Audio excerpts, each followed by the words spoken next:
43 নম্বর প্রশ্নটা দিয়ে বলেছে যে কোনো পরীক্ষায় 35% ছাত্র পাস করে এবং 455 জন ছাত্র ফেল করে, তাহলে কতজন ছাত্র পরীক্ষা দেয়? তো আমরা জানি যে পার্সেন্টেজ অর্থাৎ 100%, ওখান থেকে বলছে যে 35% ছাত্র পাস করে।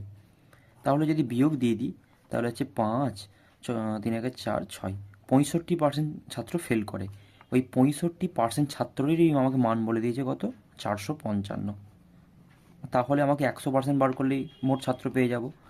তো 455 বাই 65 ইন্টু 100, 5, 13, 65, 5, 20, 100, 13 একে 13, 3, 13, 39, 3, 13, 39, 5, 13, 65, অর্থাৎ হচ্ছে 35 ইন্টু 20, অর্থাৎ বুঝতেই পারছি 35 গুণে 70, অর্থাৎ 700।